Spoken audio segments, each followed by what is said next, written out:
So from the absolute beginning of this build, I've been running airbags as a suspension. I haven't been running an air management system. I've had a Schrader valve on all 4 corners of this car. It's just been kind of inconvenient to air it up and lower it. So today I'm going to try to at least gather some parts to make myself my own air management system.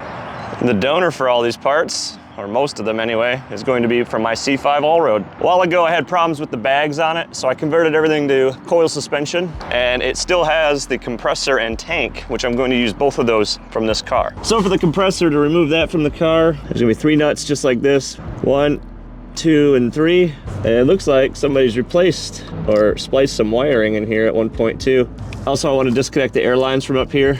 I'll just separate the ones. I might reuse one of the ones that comes off the tank, and then the electrical connections up here. Electrical connections right there.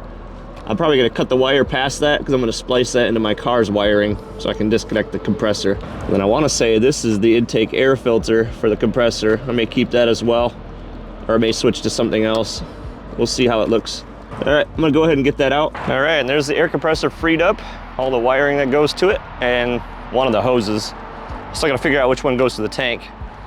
That will be found out in our next step, tearing out the tank. Tank is located right here. Looks like there's a couple bolts that hold it down. This is where the jack and everything sits. I gotta get this part out of the way. Looks like there's just a couple bolts up top. I'll find more along the way. So it should be a simple process, straightforward. Unbolt it, remove it, take the hose off.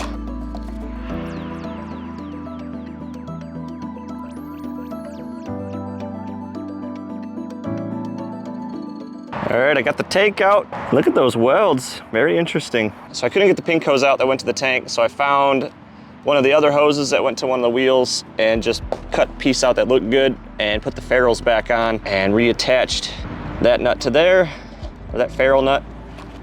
And then I got another end here. This one's gonna go on the tank side. That should supply my tank pressure. Another thing I did in here was, since none of the stuff I actually was storing in here fit anymore, I don't have the 6-disc changer, so I just took the XM module and bolted it directly to the wall here, since that's the only thing that should be in there, and that leaves a big cave of storage space. And also, this is pretty heavy, so weight reduction. So to address the compressor itself, I'm gonna rebuild it using Bagpiping Andy's kit. He does a kit for all these Wabco air compressors. They're pretty common in Audis, Volkswagens, Mercedes. Pretty much whatever has an air compressor in it, there's a good chance it's probably one of these units. They're all pretty similar. So there's 2 bolts on top. I put some PV blaster on them to get the corrosion off. They're also blue Loctited on, so you could potentially strip them out if you're not careful. So I removed those 2 screws. On the back side, there's a tube that runs in.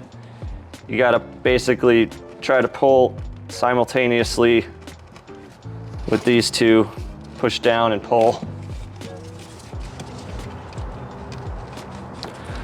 Really, we just need that one out.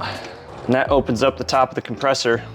There's a little piston in here that's tapered that has a plastic ring around it. Inspect your compressor for any damage. Make sure it's not scored or anything like that. If anything, I'm gonna clean it out. It's been on a car for probably 20 years, so needs to be cleaned. There's another procedure where you can remove these 2 bolts and remove this. This is a desiccant chamber. You can take all the desiccant out and put it in a dehumidifier or dehydrator and dry out all the desiccant again. Where I live, it's pretty dry most of the year, so I'm not too concerned with that.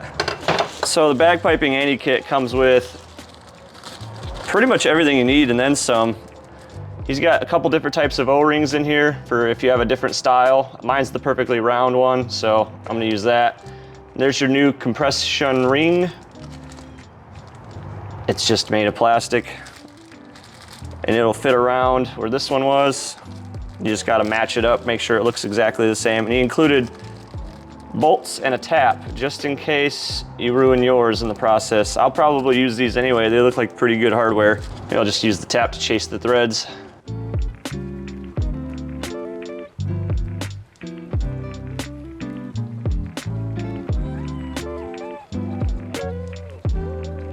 So with the ring, you can see there's like a little groove right here. I'll pull out the new one so I can show you closer.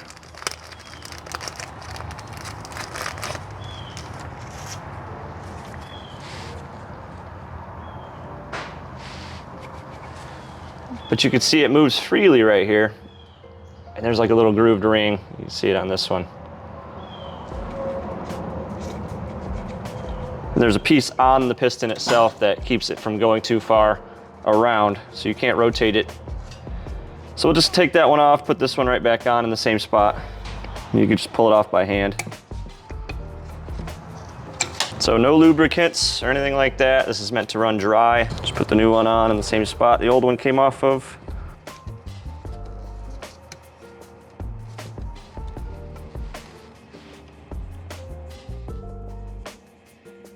Make sure there's no debris on the mating surface of the gasket. Could install the new O-ring into this groove here. And then we'll set the compressor back together. Put the new included hardware on it.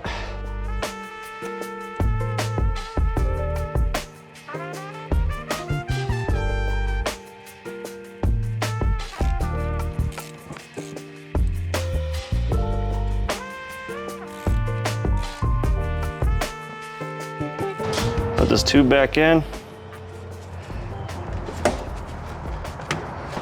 So I think I'm gonna leave this filter on here, just leave it alone. Seems to be keeping some dirt out of this compressor assembly. So the main thing is there was a thermo sensor on there for the Audi's computer to read. I'm not gonna use that. I'm gonna make this more of an on-demand switch operated compressor. So I will be the one controlling all of it. So basically, I just want to use these two wires here for positive and negative to run the compressor. I'll mock it up later and show you guys. So I bought a T-fitting. It's gonna go between these two components and it's gonna convert it to a common size used for all of the Airlift performance stuff. And I have paddle valves I'm gonna use to control the pressure coming in and out of the bags themselves. So I'll set that aside for now. That's all the time I got today to work on this. If you enjoyed this video, give it a like. And if you want to see the rest of this project go through, I have probably a part 2 and 3 coming on it. Not sure, depending on how fast I get this done. But if you want to catch all that, please consider subscribing to the channel. Thank you for watching. Peace out.